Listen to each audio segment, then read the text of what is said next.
Hello, everyone. Welcome to Sovereign Spirits, where we explore methods on how to escape the reincarnation cycle, transcend the white light, and use our intention in a willful and powerful way to manifest an afterlife as sovereign spirits. I am here with co-creator and co-host of the show, Wayne Bush. Hi, Julie. Good to be with you again. Another important episode here.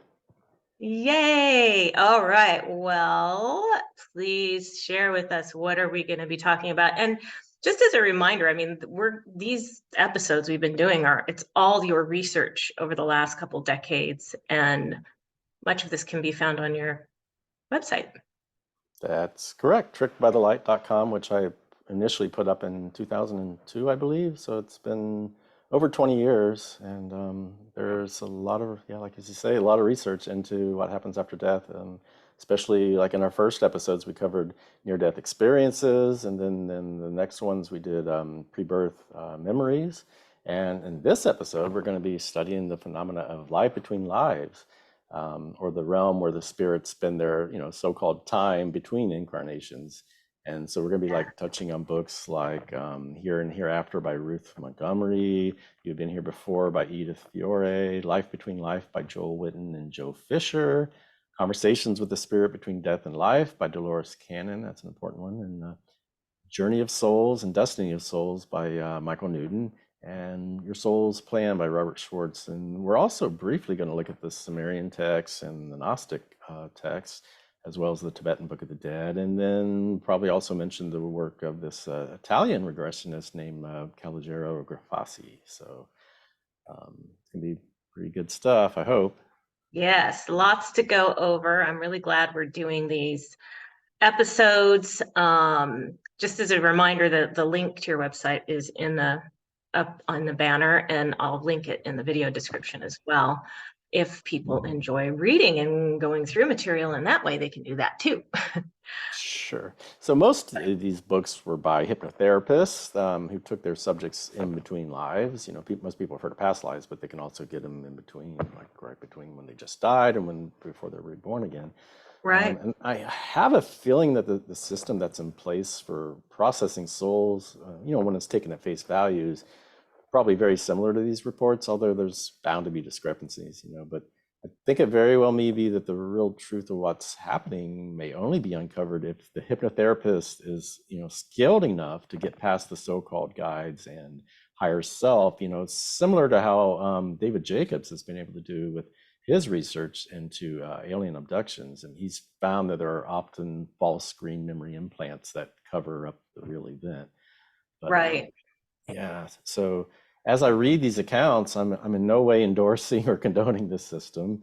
It's merely to alert people to what may be going on, the potential dangers of following this course of action, and to point out the potential flaws in the system, and to encourage others to evaluate the evidence themselves, and whether they might want to avoid these traps if that's indeed what they are. So, I mean, to me, the accounts of like over the 4,000 or 5,000 in near-death experiences is on Ender is much more reliable than probably the accounts given through hypnosis from, a handful of individuals. But, much of what they report could be fanciful imagination or confirmation bias. I mean, I don't really know enough about hypnosis, but it is interesting. That Michael Newton and Dolores Cannon both came out with their books like a year apart, and the information was very similar. They both had years of research on it. So, well, I know that there's a lot of success with not just past life, but just this current life regression. And there's a family member or a friend that corroborates what's being shared, like they're awake and their friend is being regressed, and they bring back these memories that the patient has forgotten, and the friend is, oh yeah, that's what happened. So I mean, if I don't know, it seems like it's somewhat reliable, well, at least for the current life. So if nothing else, it's getting the person into a very deeply relaxed state where they can remember more easily. And in some Yeah. cases, I don't think they're even aware of what they say. And like you're saying, a lot of this stuff can be corroborated. Like they have Right. no idea about, the subject matter they're talking about. They're no expert in military history or anything like that. But then when you do Right. research, it's Right. like, wow, it's all, corroborated. So, Yeah. Yeah. All right. This is very so interesting. yeah, so I'm just start out like in 1968, Ruth Montgomery. Now I don't think she's a hypnotherapist. She's like a medium, I believe.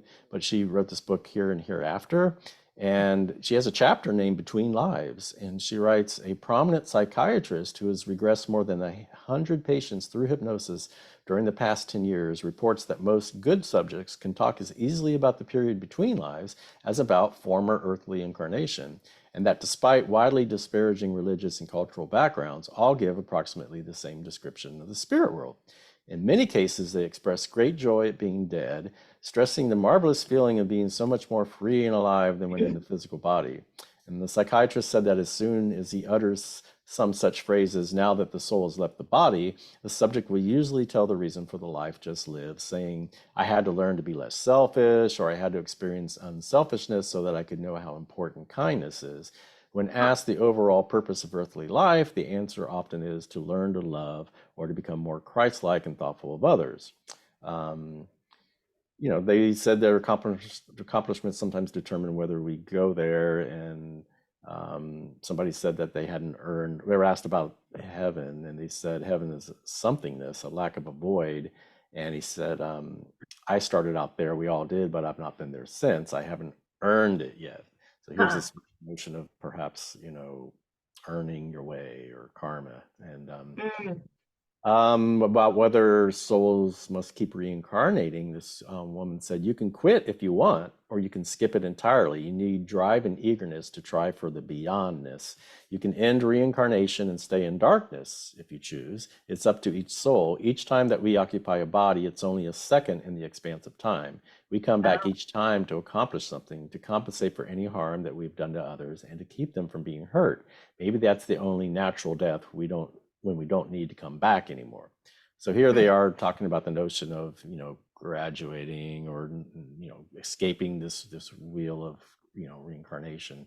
And, Mhm. it's interesting that the book said the purpose of Earth is to learn to love. When they say there's so much love over there already, and to be thoughtful of others, I mean, I don't know, it I don't, seems like I mean, we're all connected already.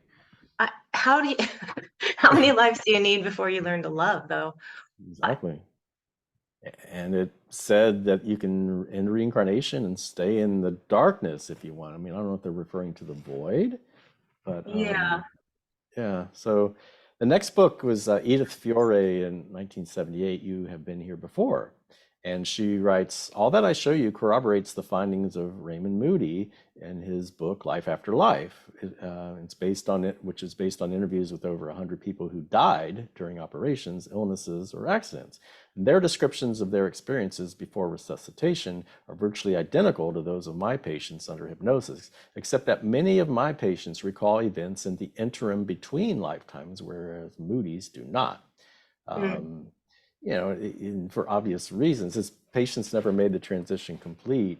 Um, interestingly, the Tibetan Book of the Dead also portrays many of the, she says, interestingly, the Tibetan Book of the Dead also portrays many of the same events my patients and subjects have described. So, we are going to touch on the Tibetan Book of the Dead in probably part two. Um, but we probably should have maybe mentioned it in the near death one too, but because the bardo that they talk about are these states in between lives, after death. And out of body experiencer William Buellman has talked about this at length and says he does not plan on going to the white light after death, but rather the clear light of the void. And actually the Tibetan Book of the Dead, we should touch on that because it's really important, I think. Yeah. So clear light of the void, even though the void Clear is light. described as blackness or darkness, and then they're saying the clear light of this void. Well, some say it's both light and dark. The void it's a so-called void. The void is a misnomer because it makes people think that it's emptiness. In reality, it's everything that is. it's like very contradictory. You can't think of it in these dualistic terms because it's kind of like non-duality. It's like both light and darkness. You know, it's Mm. beyond space and time. It's more like a neutrality or just a both and instead of like an either or thing. Uh-huh. I've heard it described as everything and nothing. Yeah, exactly. Like, oh, So that's void is it's kind of misleading, I think. So the book Life Between Life by Joel Whitton and Joe Fisher was 1986. And it says California hypnotherapist Edith Fiore reported in 1978 that some of her subjects ventured into the interim between lives to find pure energy and light, while others saw beautiful lakes, beautiful scenes, gleaming cities. There was also a mention of encounters with planners or a board of advisors who assisted in the choice of the next incarnation, which in some case preceded the soul hovering over its mother before birth. And it said in 1979, the results of mass hypnotic studies conducted by Dr. Helen Wambach, a San Francisco clinical psychologist, indicated that most people chose to be born even though they would rather remain in the lightness and love of the between life state. And her subjects told of having no gender in the place between lives and mentioned in many cases they had agreed reluctantly to reincarnate after consultation with advisors, a board, or a group of authorities. hmm. Yeah, and then it says the decision making is heavily influenced by the members of the judgment board who, mindful of the soul's karmic debt and its need for specific lessons, and that some of we have to be given obstacles to become stronger, more aware, more evolved, more responsible. And one said, there are people I didn't treat too well in my last life, and I have to go back to the earth plane again and work off that debt. And this Hmm. time, if they hurt me in return, I'm going to forgive them because all I really want to do is go back home. This is home. And another one said, "Oh, F, oh no, not this, anything but this. There's no way I could go back in that body. But I had made my choice unwillingly on the advice of the judgment board, and I just had to go through with it. I felt pushed." Oh, Um, wow. yes. And another Physically says, pushed. That's a he said, little, I felt pushed. Another said, it appears that the act of reincarnation can be resisted for only so long. Eventually, there's an accumulation of cosmic pressure that, as the subject testified, coerces the soul to renew its development within the confines of a physical body. Um, Whereas Hindu and Buddhist texts portray mankind strapped to the wheel of rebirth by the thongs of karma, and that's something to mention. I mean, this idea has been around for so long. I mean, even in Hinduism and Buddhism, this idea of being in this reincarnational cycle and you have to get liberated, whether it's through karma or maybe just enlightenment or whatever. It's been around very, very long. But as they it's just that say, the karma, yeah, the karma keeps you on this reincarnation cycle, apparently. But as we've mentioned, it's like if you live this life in a human body, you're going to accumulate this yeah, karma. There's no other, it's just you're part here of being 80 years or human. more, So how are sure. you ever going to get off this Well, it's wheel? like Gandhi said, an eye for an eye, leaves the whole world blind or whatever. Yeah. So, the book says, whereas Hindu and Buddhist texts portray mankind strapped to the wheel of rebirth by the thongs of karma, Dr. Whitten's subjects present a more instructional view of karma's workings. Picture the entire human race at work in a cosmic classroom where over the course of many lifetimes we set ourselves lesson after lesson. Each one of us is pupil and teacher, and we have the power through our actions to direct our own course of learning. So a little bit of a twist on that one. It's Hmm. not as much karma, according to him. Um, so, and it says, then the Bardo Ben was aware of a voice which said, if you do it right this time, things will work out all right. If not, you will require a learning environment of even greater intensity. In other words, the beatings will continue until morale improves, right? Wow. Yeah. So, and then in 1993, like as I mentioned, Dolores Cannon and Michael Newton's books, which are very, very popular within the spiritual community. Cannon's book came out in 1993, and Michael Newton's came out in 1994. So I'm going to cover Dolores's first, and then we probably Okay. won't get to Michael Newton's material until maybe the second part. I don't know. We'll see. Okay. But her book was Conversations with the Spirit Between Death and Life, and just briefly, she was educated and lived in Missouri until her marriage in 1951 to a career Navy man. And she spent 20 years traveling all over the world as a Navy wife. Hmm. And so the book mentions the death experience, and she asks what her subject, what happens when somebody dies, and they say, you just rise up and leave it, you go up here in the light. And she asks, what do you do when you're there? And the subject says, perfect all things. And so Dolores says, where do you go if you have to go away from the light? And they say, back to earth. And another one, Dolores was saying, one of the biggest fears people have is that they are so afraid of dying. And the subject says, that's not so bad. That's the easiest thing I'll ever do. It's like the end of all confusion until you start all over again, and then it's more confusion. Then why do people keep coming back? She asks.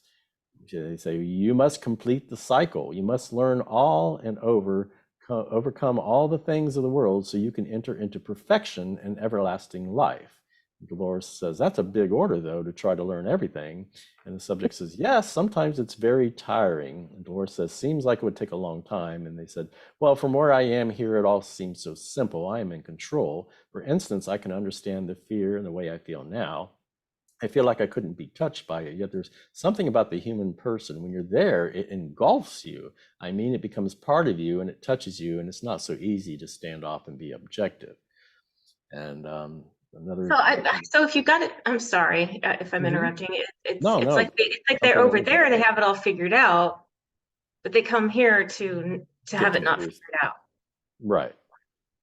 In order to grow but they're already developed there, but then they come here to grow what? They're already complete. Well, I think we're going to get into this notion of, according to these books of Newton and Cannon, of creation of new souls too. So, maybe they're creating these blank souls that are just, completely undeveloped and immature, and begs the question, why would you have to go through thousands of lives and all this suffering just because they wanted to create a new soul or something? It just doesn't make sense. It seems like, why wouldn't you create a soul that's already developed? I don't know. It seems like there should be a better system than what we have here. But be that as may, we will trot onward. So Dolores says, what are you going to do now? And he said, I think I'm going to rest. I've got to come back eventually, but I'm going to stay here a while. I'm in the light. It's restful. Can you tell me where this light is?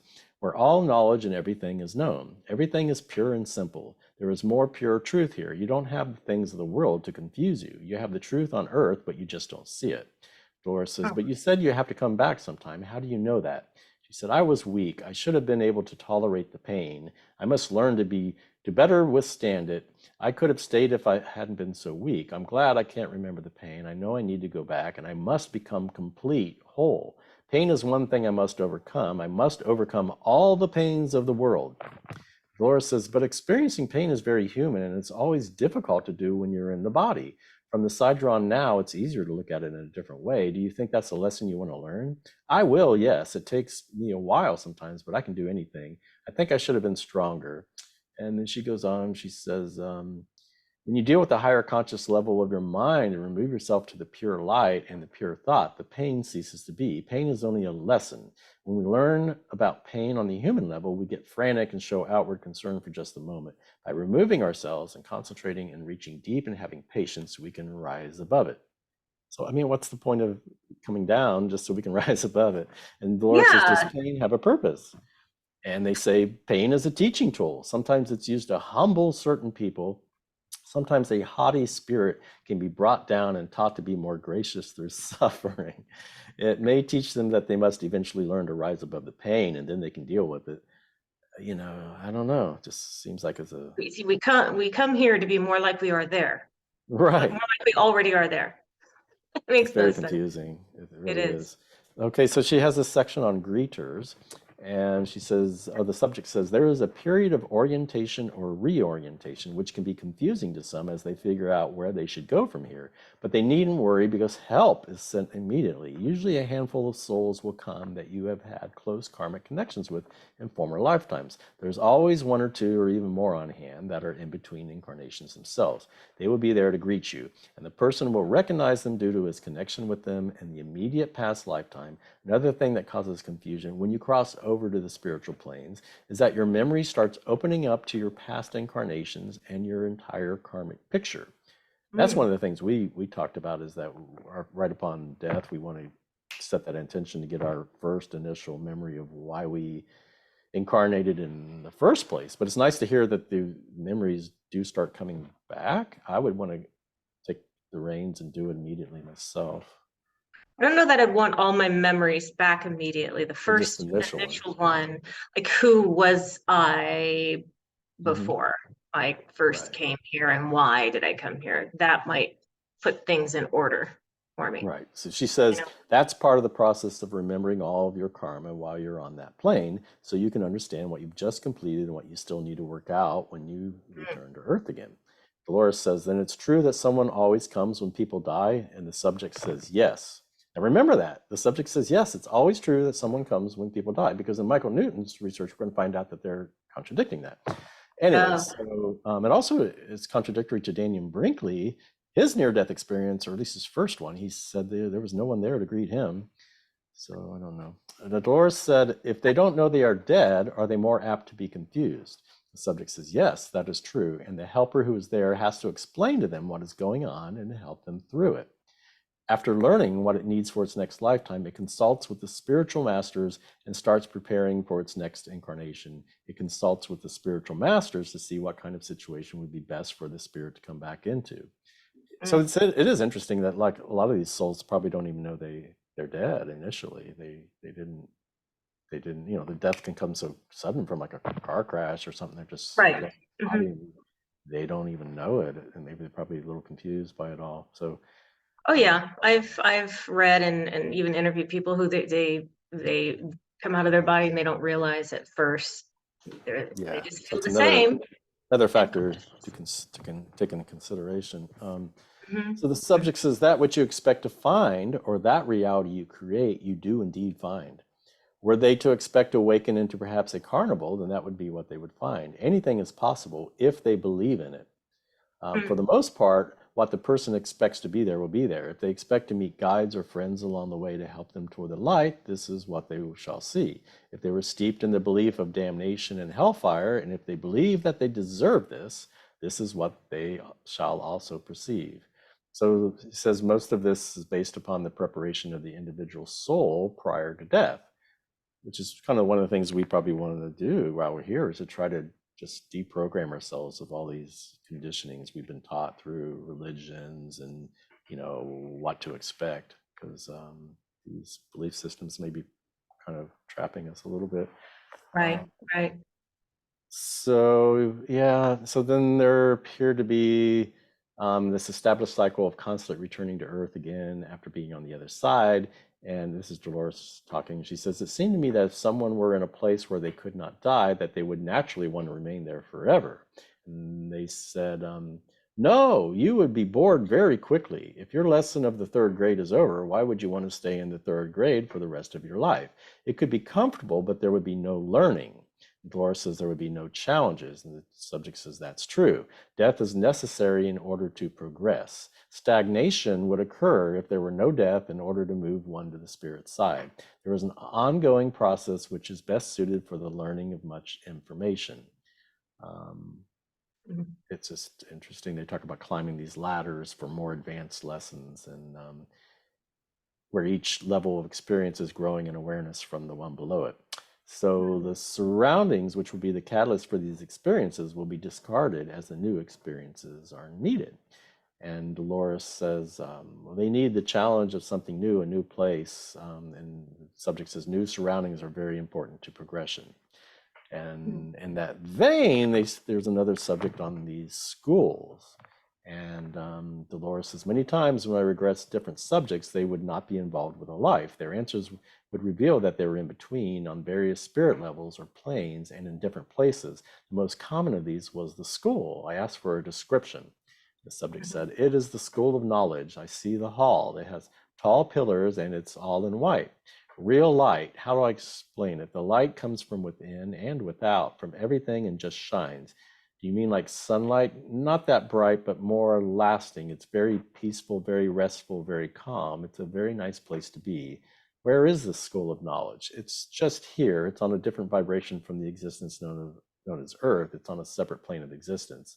You said this is like a big hall, or all the classes held in the hall. No, they have classrooms off of it. This is kind of a main walkway, I guess. You can see anything that you want to see here, just by visualizing it, it occurs. You can make it as nice or as bad as you wish. If you're dealing with a guilty conscience and want to make yourself suffer, you can make yourself do that also. You can make the surroundings look like you want them or the way you have visualized it. Dolores says, who is teaching you? Or asks, who is teaching you? And she says, the masters. Each class has several. They teach you to study oneself. They have these robes and different types of clothing on, or they said whatever type of clothing they want to project is wearing, they'll do it as being part of the type of image they want to project at that particular time. Dolores asks, what are you learning at the school? And she says, I'm studying life experiences and effects. I study long and hard in order to learn and to know. I put the pieces of my experiences together and compile them to make sense of my existence. I ask myself, how do these things affect me? How did I handle them? And here I can analyze, so I go through the situation again to get a truer perspective of what really happened. I try to understand why I acted and reacted in such a way so as not repeat previous errors. We amass great knowledge here of lessons to be learned, karma to be dealt with. We learn many things about dealing with human nature and about the problems that I had to face. And through this, I will learn to grow and expand. And will you face these problems while you're there? No, the next time I'm born, I'm preparing to descend again. Another person is saying, or she asks, is it mandatory that you return to Earth and inhabit a body again, or do you have a choice? No, for there is no have to. It is most appropriate. Yes, then that might be the best thing to do. However, there's no rule that says one has to incarnate. For who is to say that one might choose not to reincarnate forever? It's up to the life force involved. I can stay here and learn, or I can go back. I will probably go back. I look at the piece and I think I'm ready for the challenges. And ask, can you choose the type of person you will be? And she says, so the subject says, you have certain characteristics. You're the sum total of everything you have ever done. And Dolores asks about free will. She says, part of that is each soul has a personality. Because of that, there is free will. And the fact that we know how that person will decide in any given situation because they are that person. Based on what they have done in their other past lives, the personality is very predictable. They can prevent certain things from happening just by changing or going against the character, but it's unusual for a person to change that drastically. And Dolores says, I thought you meant that these things were set up and that was the way they had to be, that you didn't have anything to say about it. And the subject says, you wouldn't learn unless you made your own decisions. You have to handle your own mistakes. Dolores asks, do you think it's already planned out who you are to meet and the people you will have association with? And they say, to some extent, because you have some type of a previous bond with most of the people that you meet throughout your life. You will have things to work out between two or maybe more individuals. Dolores says, many people ask me why we don't remember our past lives. They think it would help a lot if we consciously knew about these karmic connections.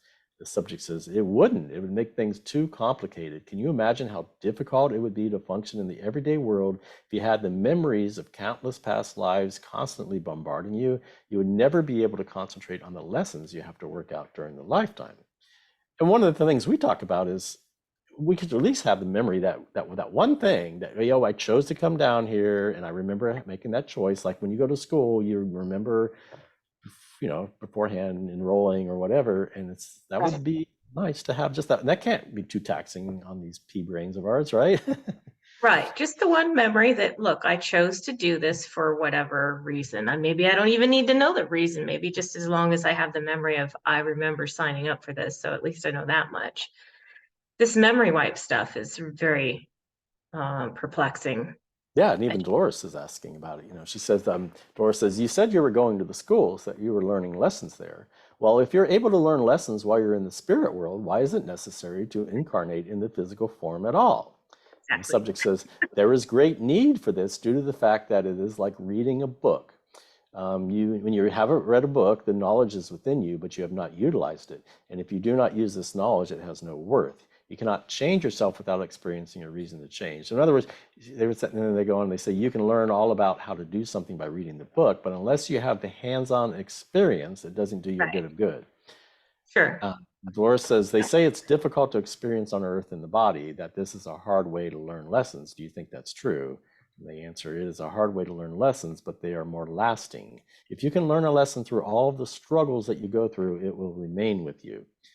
Dolores asks, how many lives have you lived? And she says, I have no idea, 100 maybe more. I have lost count. Is it hard to keep track? After the first 50 or so, yes. So we just keep coming back here for hundreds of lives, or at least 100. Yeah, I And don't know. I mean, I don't feel like humans are that all that complicated. We have the same emotions and feelings and struggles and pressures, and I mean, it seems like it would only take even just a handful of lives. I don't know. right. Seems And as we crazy, get into the crazy. Michael Newton material, he's saying he's got a subject that took him 5,000 years to overcome jealousy. 5,000 years. I mean, that's really, I don't know. And where does the jealousy come from to begin with? I mean, if they created, did they create an imperfect soul that already has jealousy in it? Or how does one even create jealousy from that soul? I don't know. It's very confusing. And Hmm. Dolores asks, have you ever heard of something called the Akashic Records? And they say, yes, the records of life. There are those entities who are the guardians of the records, entities who are the guardians of the records, and they are allowed to read them. Some who have studied and have practiced for years have small access to them, but there are very few, and none that I know who are incarnate who have full access to these records, to the full access. Um, Everybody can go to it and refer, though, through it. You turn the pages, and if I'm looking in it, then it reflects what I look for. And if another looks in it, then it reflects what they look for. It's a magical type book. Um, and then Dolores asks this other person, is this school the only place you can learn? They say, no, there are other types of schools and other planes of existence. Everything must be experienced to a certain extent at least once. So as we were saying, there's other planets where maybe the lessons are more kind, not as extreme, may take longer, but hey, if you got eternity, what's the rush, right? Um, True. And I still have to wonder if these guides and counselors who are planning our lives, um, they're so more advanced than we are, yet they've never been incarnated on Earth. So how we're coming here to have this, advance in our learning, but our own guides and counselors sometimes have never even been here. So that's a little Sometimes confusing. they say they have, and but yeah, who's to know? I mean, I'm not sure. Um, Anything, the subject says, anything that you can visualize can be real. For you are the master of your own destiny, of your own house, of your own vessel or receptacle, or any other way you wish to perceive the concept of a spirit being in physical body. You are the master of your body, and you are the master of your destiny. You create that which is manifest in front of you. You are co-creator here. That which you find in front of you is of your own making and creation, whether on the Hmm. physical or spiritual planes. All must attune to this responsibility, for all are co-creators of their manifest destiny. And so Hmm. that's one of the things we're trying to do with this channel, is to tell everyone that they are sovereign spirits and that they are the master of their own destiny, and that we just should stop giving away so much of our creative power and decision making to these guides, right? Yeah. That try to talk us into, oh, you got to go back for more pain and suffering on earth so you can quote unquote grow and get bigger spiritually. You got to be brighter.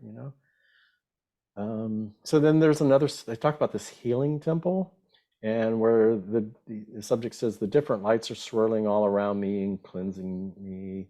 And this person takes his hand and leads them away from it and says, your soul is cleansed of much negative energy that has been around you. And then there's this tapestry room and the guardian of tapestry. And the guardian says that each thread represents a life. And Dolores says it sounds very complicated. Oh, some of it is complicated, but it makes a beautiful design, an eternal design. Hmm. And I can see the world beyond that. By looking at this tapestry, I can see any event that has taken place. The grand tour. What do you mean? It's like looking through the tapestry, and I can see people's daily lives, and they're connected as a thread into this tapestry. Now Hmm. the Guardian is explaining that every life that has ever been lived is represented as a thread in this tapestry. This is where all the threads of human life, the souls that incarnate, are connected. It illustrates perfectly how each life is interwoven, crossing and touching all these other lives until eventually all of humanity is affected. The absolute oneness of humanity is represented by the tapestry. And then they're still talking about the Akashic Records and that advanced souls understand. He says some of the records are kept in book form, but those are for souls who are not as highly advanced. And then everyone wouldn't have a thread in this tapestry? No, all life has a thread in this tapestry, but only advanced souls are able to understand the concept of the tapestry and have access to it. Lesser developed souls have Akashic Record books they can look through. It would be like a child going into a college library. They should go to the children's section of a local library instead. He says he's discussing my soul's growth and he's sort of calling me for task on it.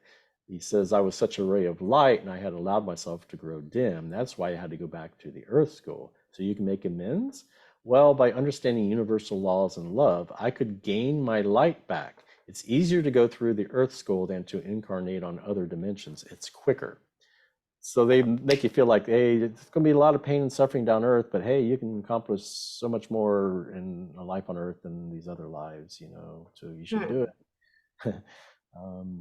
So yeah, there's this tapestry room, a temple of wisdom, and a library, and these spirit guides and guardians of the library, and it's interesting stuff. He says anything for the soul's growth is allowed. That's why sometimes you see children born with horribly disfiguring diseases.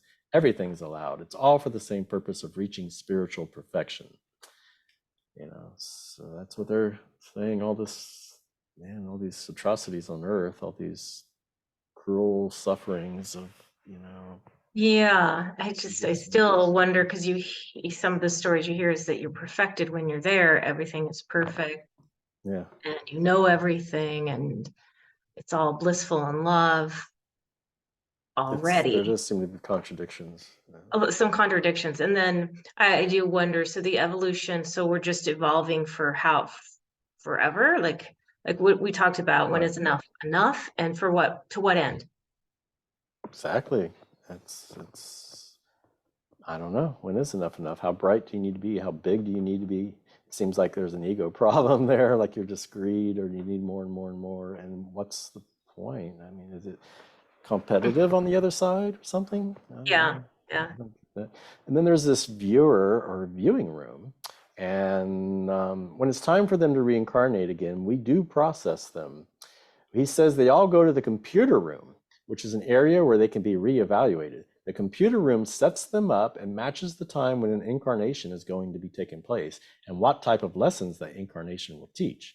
They are shown how they can use that lifetime quickly. But he says this is all going to be changing very shortly because the earth is going to be too highly evolved for these spirits. So we're going to be shipping these souls out to a laughs. And he says, you know, it's like, okay, you had your chance here. Next boat is going to Arcturus. Now, the higher vibrational souls are different. When they cross over, they usually head for the Temple of Wisdom and Knowledge because they've been there before. This could be where the schools are located. They bypass all of that negativity. And he says, then there are the mid-level souls. They like to manifest themselves in happy situations with their families that have crossed over. There are houses and lake resorts and boats for them. Similar to their lifestyle on Earth, you mean? There are all different types of houses built up along one of the banks of the lake. And on one of the steep hillsides, there are all beautiful houses. And this is where people live if they choose to, especially people that have a hard time adjusting to the astral world. So they can live in these houses. And then there's a low astral, mid astral, and upper astral. And the mid astral are these types. It's kind of like suburban America. There are nice houses and people are basically talking with their friends and their relatives and they're having good old memories. Sometimes spirit guides come into a house and talk to them and tell them they should start preparing for their next lifetimes. And they say, well, we just want to enjoy our families a little bit longer. Do we have time? Is it really necessary for us in our spiritual growth? He says, well, yes, you do need to go up to the temple. And they're kind of fearful. It's the attitude of, I don't know about that. So even there, even the astral, they're still like we were saying, they're, why do I need to grow? And we're having fun here with our family and friends. So is this the cosmic pressure that we've pressure read about? So it's these entities or these guides or counselors, etc., always trying to persuade us to go. Why can't we make our own decision without this persuasion? Right. And wouldn't we feel it from within, just so be so obvious that we need to do it, you would think, if it's a true necessary thing.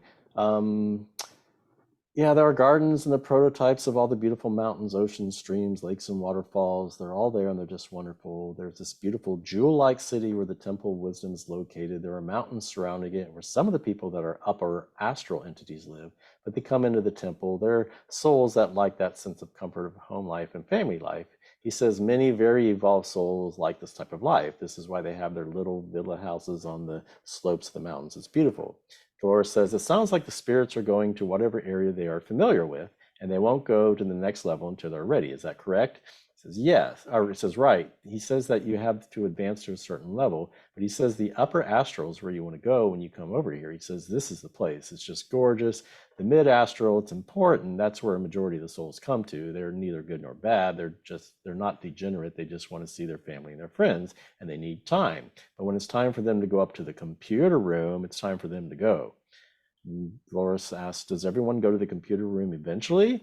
Oh, yes, they all go. This is the processing room. But he says the lower entities have only a few more years to incarnate through all this negativity. He can't show me the computer room. It's a processing room where basically only the spirit guardians are allowed. This is the processing room where souls are lined up and matched with the appropriate bodies for them to incarnate in.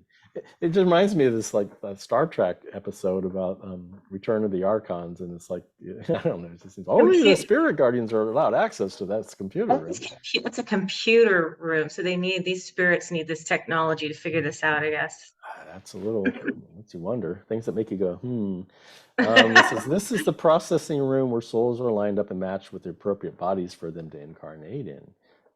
But he says it's different when a spirit from the upper astral wants to incarnate. It's like he has good documentation, so he's given priority. I mean, some of them are just shipped out. He says much of the pain and suffering of the people that have died of famine in Ethiopia and such things as that has been caused by past lifetimes of complete indulgence. He said these lives are being processed into higher spiritual energy for them. Dolores says, then they're put into a life where they wouldn't live for very long, just long enough to try to repay some of those indulgences. And the answer is, the subject says, to suffer, to teach them that they have to grow spiritually. Interesting. Another says, he says we go beyond the upper astral and we go into spiritual rejuvenation and learning to be a universal spirit. Then we're just not tied to the astral areas of Earth. He says each lifetime teaches you a different quality that you need to learn in your quest for perfection. You don't just have several lifetimes. Some people go for 3, 4, 5, 600. He says some advanced souls can do it maybe 10 lives, but the average number is about 120. 120 lives. There you go. That's the average. This section talks about to be one with God. And Dolores asks, do we have to live more than one life in order to advance? And the subject says, you need not live any lives at all if you so desire. It is not necessary to incarnate. It is simply more efficient. Dolores asks, more efficient for what? For you, for your time, for your learning experiences. It is more complete learning to incarnate than to remain spiritual. These are shortcuts, if you will, to the ultimate destination. And what is the ultimate? What's the rush? Or you have eternity. Yeah. I don't get it. You got eternity. Fast track. Yeah, are they? I don't know. It seems like there's a character flaw there if they're just so. I don't know. And Dolores says, and what is the ultimate goal? And they say, to be one with God, to join with God again and reach perfection. And then you don't have to come back anymore. How many spirits or souls reach the highest level of these planes? Many have already joined God and never need to return to lower planes again. If we didn't incarnate, how would we reach God? Through other methods, through helping, assisting incarnated beings, through being a guide, a teacher, a helper, a friend on the spirit planes. There are many different methods. Will the soul eventually go to all these different dimensions or planes? That is what we are all working for. That is the ultimate goal. The ultimate plan is the oneness, a reunion with God. Well, if we were already there, I don't get it. So we were already there and united and one with God. Yeah. Right. And we exit just to follow all this stuff. Just to you can go back. Exactly. It seems like a contradictory, what do you call that? Circular argument, circular reasoning or something like that. You're already there, but it's like you're going to come down and suffer and devolve just so you can evolve and get back to where you were. She says, what is the purpose of reincarnation? To correct what you did in the past? The purpose is to learn more, to always learn more, for never can you learn all there is to know in one simple lifetime. But you're learning about stuff on Earth, right? It's like, what's the point? The purpose of living again is not to correct, but to add to. Your knowledge cannot be complete with one simple lifetime. Many lifetimes must be lived to enable you to completely understand those lessons which you yourself assign to yourself. The experiences of life and rebirth should be viewed with a more positive outlook. That is, one of learning and loving, and not of punishment and sorrow. It is all in attitude. Learning what? Knowledge or experiencing? Because it is, do Both, we I guess, is what they're saying. because I don't know. This life I don't know about you, but I've felt physical pain, heartache, sadness, excitement, love. I mean, I don't know that I haven't experienced, I don't know that I'm missing something. In one life, I feel like I've lived and experienced all these different Right, emotions. I we would don't know why I need understand. 100 or more lives to, I don't know. It just doesn't add up for me. Uh, doesn't add up for me either. And it just makes you wonder. I mean, sure, there are certain things you can experience as a person of a different race or a different sex or a different part of the world. I mean, sure, there's variances, but in general, the human condition is pretty universal, right? We Right. all are suffering. We all experience the heartbreaks that you mentioned and the struggle. So, um, yeah, so they're saying people have bad lives is because they're not dealing with the problems that are thrust out, problems that they themselves help to choose. They think that because they have no control over what happens to them, why should they have to work at it? And so the subject says, one learns what is perfect by experiencing that which is not. So it is as important to learn what is not perfect as it is to learn what is. There cannot be the understanding of that which is given until there is experienced that which is taken. And so that's one of the theories we put out there, is that we come here to know thyself. And in order to know thyself, you try to split. God maybe split itself into different, to understand what it is not. So there's a separation there and probably a lowering frequency. So if God is truth and perfect, and then it's looking at what is not, then all of a sudden now you have something that's not real, it's artificial, it's of a lower frequency. Right. But according to these guides, you don't have to reincarnate on Earth to experience what you are Right. not, because there's other ways to do that. Yeah, it seems like the suffering is an extreme. In other words, why can't you just experience the lack of joy? Whatever source is or whatever. It's like, does it have to go to such an extreme that you're just screaming out in pain and suffering endlessly? It's not just a momentary thing in a lot of cases here. Yeah, and I again, I keep going back to this thought that why are they trying to convince us to go? What's in it for them? That why don't they just let us go the long way, like they're doing, or have done other ways places to incarnate, or not reincarnate at all ever. It sounds like you could just be over there and be a guide and be a helper and whatever, and Well, you're one still of going the to evolve. things I suspect possibly what could be happening is like, okay, we are supposedly in this world of duality, this realm of duality, where you have, yin and yang, and there's positive and negative, and like maybe the universal laws are for every action there's an equal and opposite reaction. So if you want, in order to experience these extreme highs and joys, there has to be something being experienced that's an equal, lack of joy, or actually beyond that, suffering and torment. And so maybe they're aware of that, and so they're using that knowledge and trying to hide it from us and getting us to be the sacrificial dupes that go down and experience that suffering and pain so that they can stay up there in that higher realm and continue to experience the bliss. Right, right. And that is one possible scenario, which ties into the loosh and that scenario. But Mm-hmm. too much probably for this episode right here. So it says, there is no rule, they go on, they say, there is no rule which says that the bad must be experienced. There is, however, the reality of the insight which comes from experiencing the one in order to fully understand the other. This is not a rule, this is a fact. Dolores says, yes, I've heard it said that you cannot appreciate happiness unless you've known sadness, the opposites of everything. Then there's a section on guides, which is very important, of course. And it says almost every culture in the world has beliefs in guardian angels or protector spirits. Do they really exist? And the subject says, there are guardian spirits, usually is someone that you have had a close bond with before, and they are attending school or whatever on the spirit plane. They are helping you go through your learning period and helping protect you. These are serving their purpose on the spirit level. Are they assigned to a certain person? They can choose their own affinities. They are with you. And you're not alone when you enter the physical body. No one is ever alone. The aloneness is a walling of oneself away from others.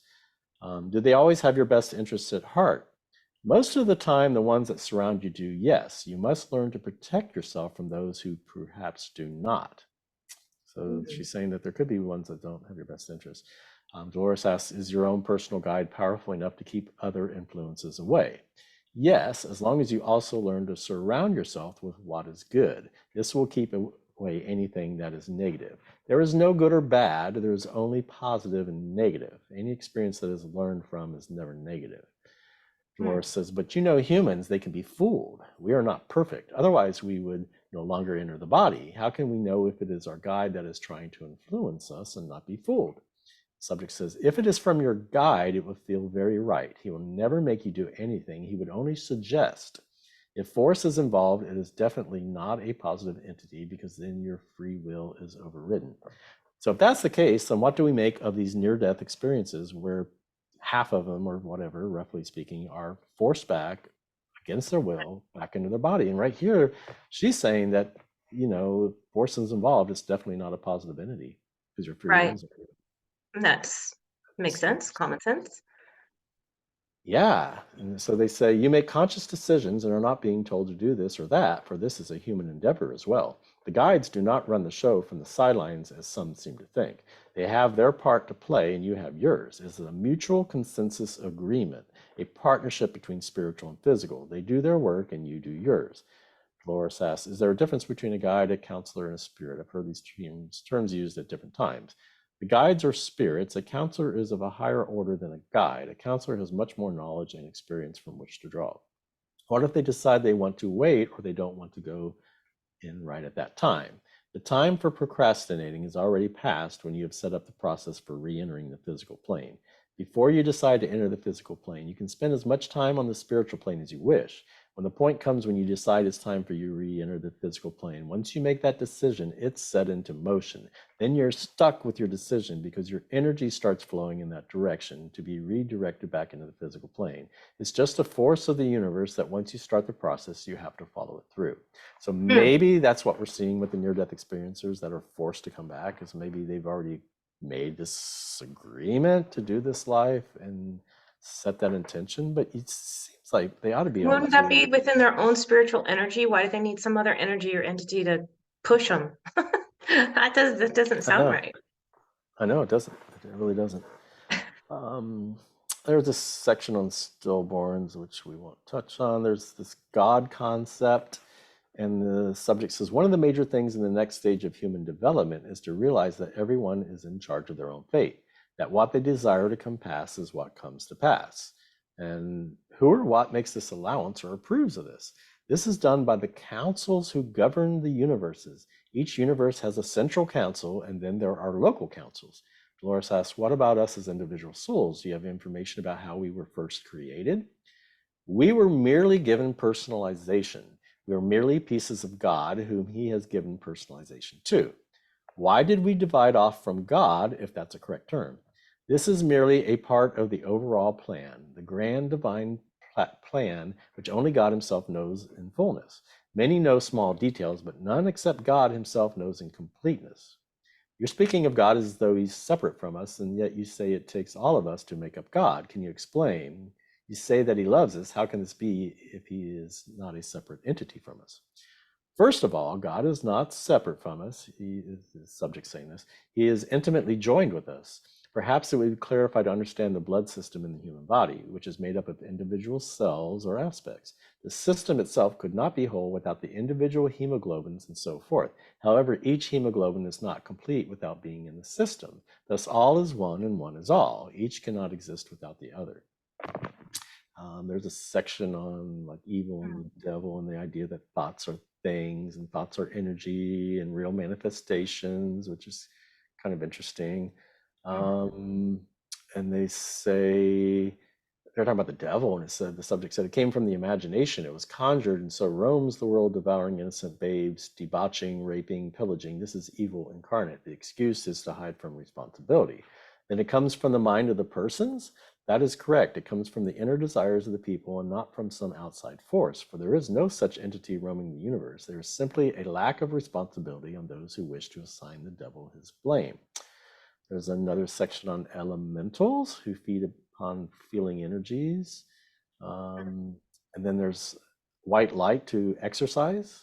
It kind of sounds like a type of spell or something, but it says, I've heard that white light is very effective to exercise these elementals. Yes, it is effective for protection, particularly against or not against. That is a bad word. It can be used for protection when dealing with people whose auras seem to clash with your own. I've heard of what they call psychic vampires, which would be another person who absorbs your energy and makes you feel very weak or drained. That's not a very good term, but do you know what I mean? Yes, it's a good description for your language. These psychic vampires are imbalanced themselves, and they need to work on that. So they're, even in this work, they're talking about these psychic vampires that steal your Right. energy.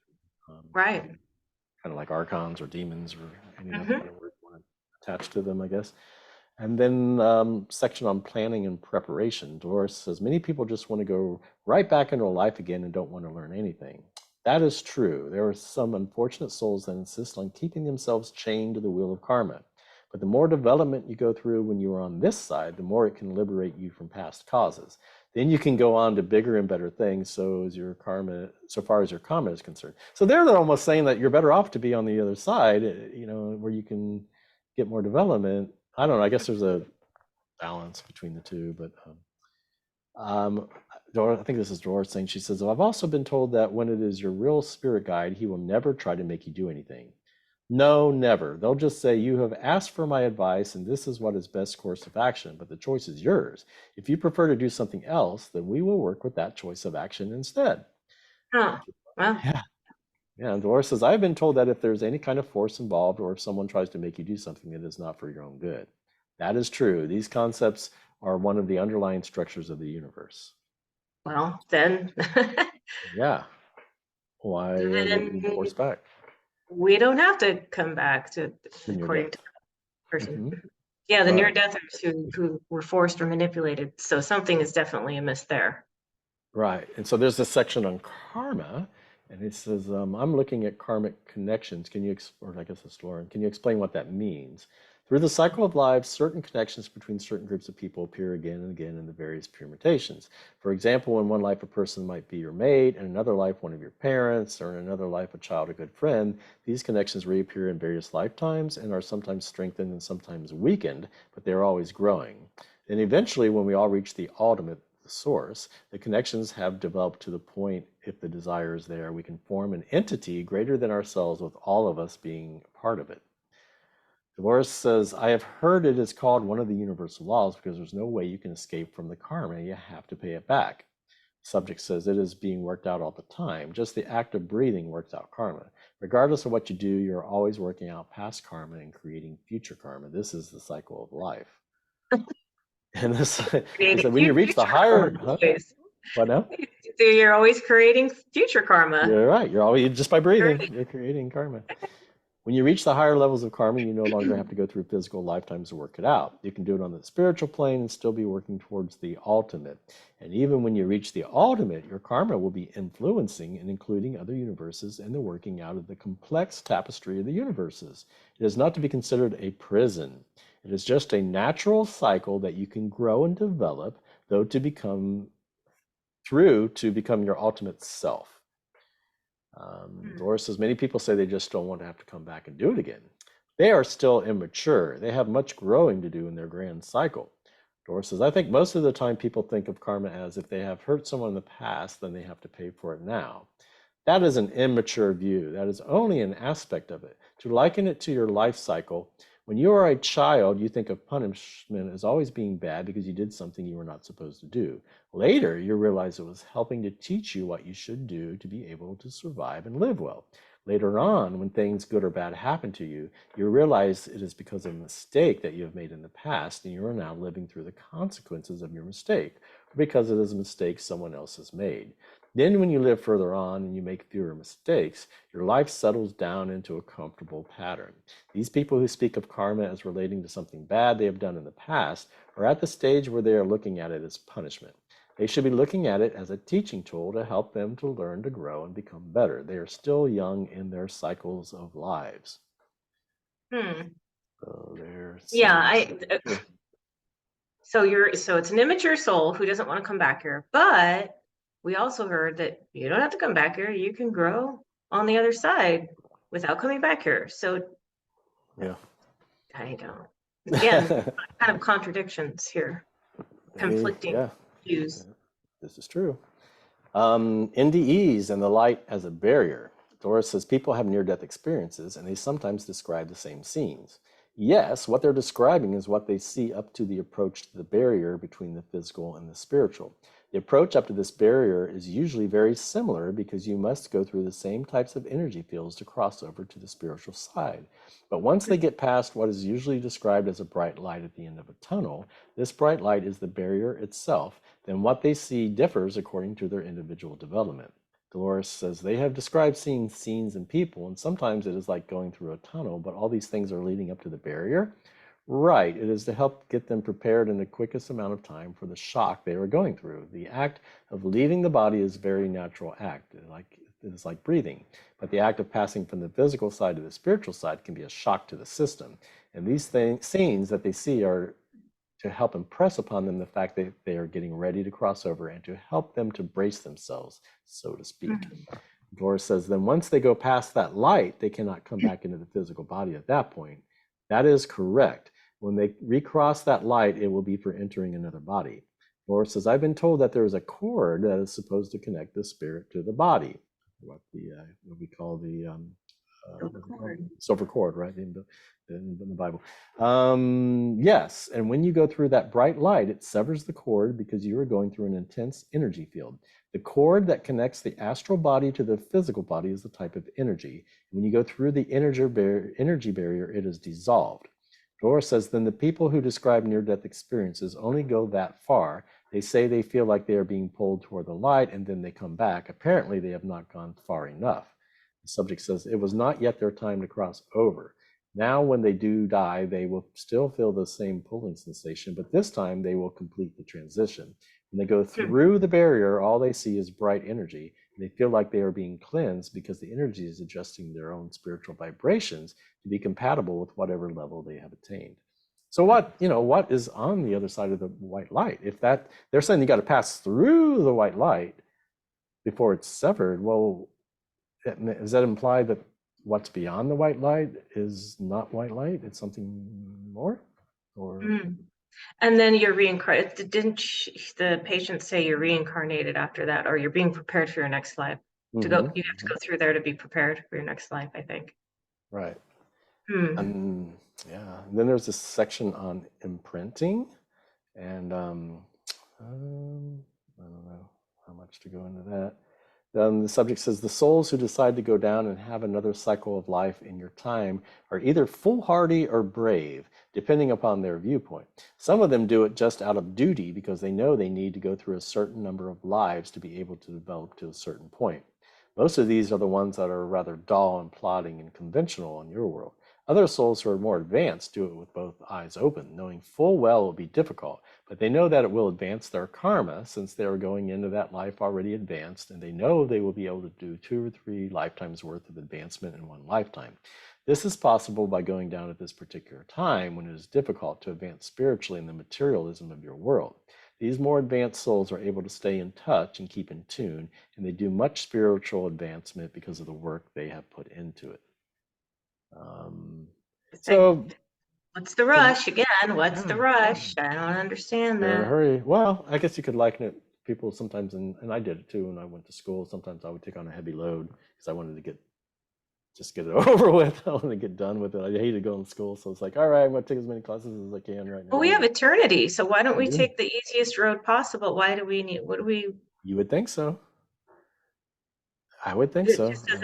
Again, it's not. Well, because they say they like being in the spiritual realm better. It's more loving, and so they really don't like dropping down into the physical. And then we have to be convinced. They're like, okay, well, I don't want to. Since I hate going to the physical world, let me just get it out of the way and do as much as I can real quickly. And maybe that's their thinking. But you're right. We got all of eternity. So why subject yourself to that extra suffering and pain each time? It's doesn't make sense.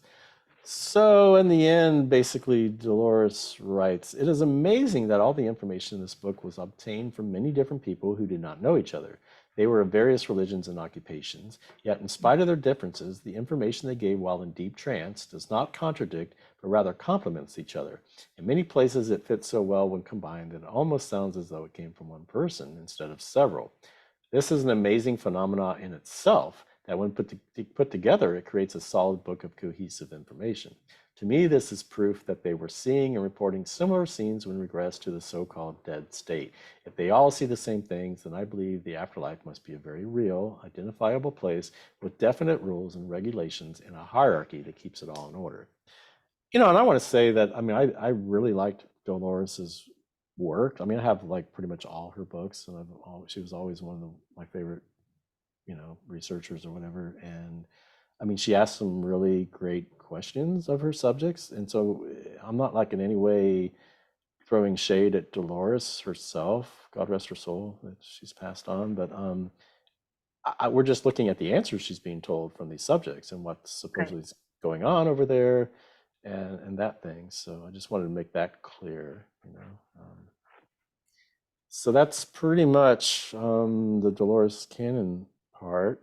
She only wrote one book, unfortunately, on the Between Lives state. In this next episode, we're going to be delving into like Michael Newton's books, Journey of Souls and Destiny of Souls, which I think are even more revealing, some of the stuff that they say.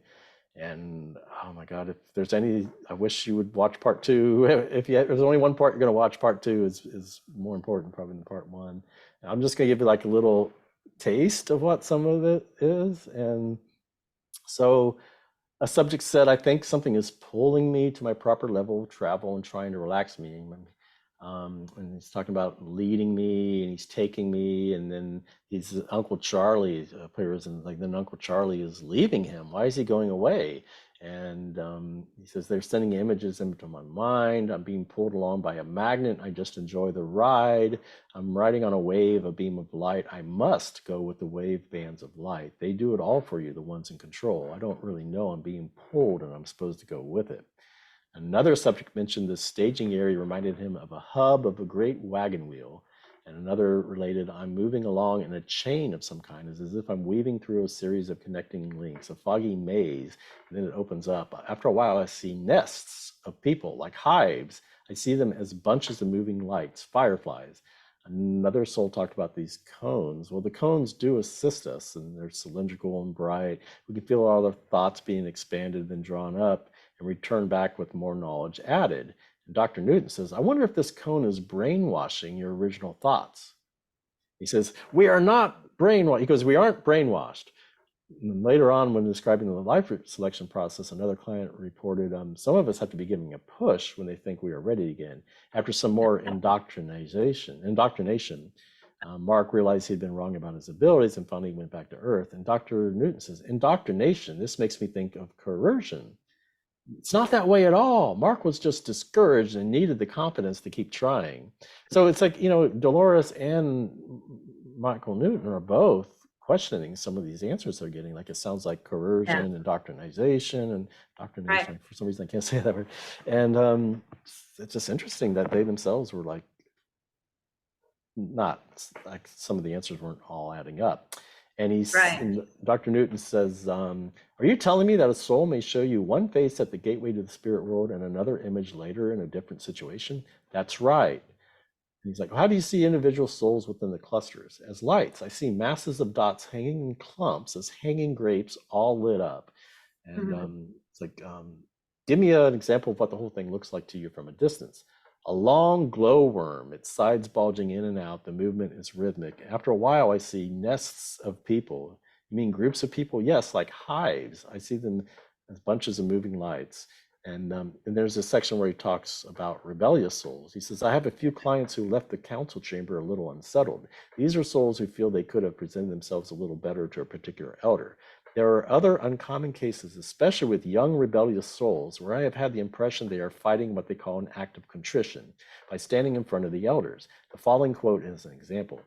I get a little upset with the all-knowing ones. They lull you into complacency because they want you to spill your guts out to them. Sure, I made a lot of mistakes, but it's their fault in sending me to Earth in a body that got me into trouble. When I complain about Earth, they don't level with me completely. They are stingy with information. I tell them that life makes you take risks, and my director talks to me about moderation. I said to him, that's all very well for you to say sitting here safe and comfortable while I'm fighting to survive down in a war zone. These immature souls do not realize that to be on a council, an elder has survived many war zones. So anyway, that's some of what we're going to get into in the next episode, as well as the Sumerian texts, which describe heaven as a just matrix where the Anuna gods rule over us, and the Gnostic texts, which describe the receivers of the light, which are the receivers of the sun and receivers of the moon, and how the light's taken into this treasury of light, and there's Melchizedek purifies, and it talks about how souls were refashioned into men and animals and cattle. And yeah, it's just some of the stuff we're going to look at. Okay. Yeah. Wow, that was a lot of material. Very, very enlightening. Yeah, there's enough, red flags and warnings. I mean, I don't know. Yeah. I want to be optimistic. I don't like to be critical, but I think you need to be balanced. You just can't trust, like they say, trust and Well, yeah, I mean, like you said, Dolores is even asking these questions that we're asking, and we're getting these accounts of deception. I mean, if sure there's some good, good guides and honest ones, but there are also those who aren't, apparently. So shouldn't we be planning for that and protecting ourselves against that? And we at least need to be aware of it. Exactly. That's all I'm trying to do is make people aware of the full, complete body of information, not just what so many out there are pushing as love and light only, when there's definitely a yin and yang to it all. So I guess the ones that are doing the deceiving out there would want us to just put all of our defenses down and just assume, oh, we cross over, it's all love and light, nothing to worry about. We can just walk off and trust anyone that comes up to us, any guide. right, and there's a certain amount of deception and quote unquote evil that happens down here. So why would we just be so assuming that it's all rainbows and unicorns and happiness on the other side, when they're the ones that are planning our next incarnation down here? They're fully aware of what's going on down here on Earth, all the wars, all the suffering, but they're saying it's for our own good. It's for our spiritual growth and for our development, our evolution, and our perfection. And I guess it's up to people to say, does that make sense? Although, now I don't think I heard any of those examples saying that was for entertainment, but I know that some of the NDEers come back and say they've been told, oh no, this is a game for entertainment purposes, just for experiences. It's not really to learn per se. It's just to have some experiences and some fun. A little bit in the Michael Newton books, they don't necessarily talk about entertainment. They do talk about it as life as a big drama, a big stage, a big play, and there is a little bit of that aspect to it. But yeah, for the most part, they don't say this is entertainment. But I look at it as like as above, so below. Everything that's down here must come from somewhere, and so entertainment is such a huge, enormous part of life here on Earth, that I feel it must be something to it, that there is an aspect of entertainment. And like you mentioned, that one near-death experiencer, I believe David was his name, he asked, what is the meaning of life? When he was in the white light on the other side, he said, what's the meaning of life? And they said, for the entertainment of the spirit realm. I mean, that was just one answer given to one person, but it does make you wonder. Yes, it does. And as eternal spirits, maybe that's what it ultimately comes down to, is entertainment and just experiences, adventures, creative aspects of expression. I don't know. Well, another interesting episode, to be sure. I appreciate you sharing all of your research with us, with Of me again. course, of course. I appreciate you helping me do this and giving Yeah. your input as well. It's very insightful. And All you've right. interviewed, I don't know, hundreds of people, many with near-death Yeah. experiences of their own. So I mean, so that's one of the reasons why you sought me out. Someone recommended you look at my research because you were very much questioning the whole reincarnational process. So Well, yeah. More and more. I already had it questioned the need for it. And I was a little bit in denial that it was a part of our reality. I was like, I yeah, don't of know. course. But then Yeah. after doing these interviews and reading, it's like, okay, I guess this is part of our reality. And how do I not come back here? Exactly. That's what this channel is all about. Yeah. And We'll explore yeah, that I further. do. I appreciate all that I'm been learning with you. It's been a fun ride so far. Well, I'm learning a lot from you as well, for sure. So hopefully others out there are at least considering some of this information. Like we're not trying to say this is the truth and we are right and this is the only way it can be and we know everything. We're just wanting to get input from others too as to what they feel about it. And maybe we learn, I know I do learn from others out there too. So Yeah. Yeah. Always learning. And yeah, I appreciate it because there was a point where I felt like I hit a wall and it's like, I don't know. I don't know how much further I can go. And then I met you and things started opening up a little bit more. And yeah, so that's it's why like, I got into this as a researcher. I mean, in my early 20s or whatever, I mean, I was into Christianity, and then when I got up around 30 or something, I started to get more, I left Christianity and got more into the quote unquote New Age movement where I was reading everything about reincarnation. Any book I get my hands on, I was just reading stuff. And, I got into David Icke and certain authors.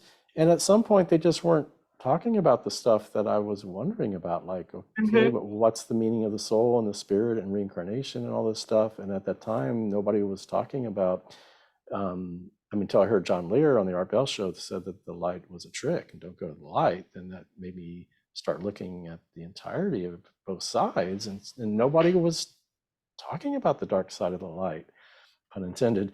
So I'm like, well, I actually remember thinking maybe this is all everything is, solipsism. Like this is all my creation. It's all for me. Like I chose to come down here and have this experience like a virtual reality game. I'm like, if that's the case, then I can't sit there and wait for somebody else. I can't wait for David Icke to write a book about it, the soul trap. And he finally did 20 years later or whatever.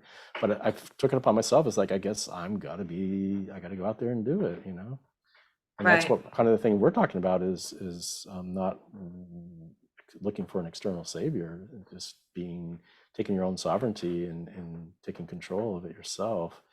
And so that's why I did all this, because nobody else was researching and getting into it. right, yeah, Thankfully, there are others, and maybe I didn't even know. I know Val Valerian had written in his book, like Matrix 2, about the light trap into this deception, but it was like just a page or a paragraph. I mean, nobody was just dedicating an entire work to it, right. So It's so important. It's so important. Um, all right, so I guess we'll close out. We're hour and 15 or 20 or something right now. So great. it's a good time to close out. And thank you everyone for watching. This has been Julie McVeigh And and Wayne Bush, and we with appreciate Sovereign yeah, Spirits.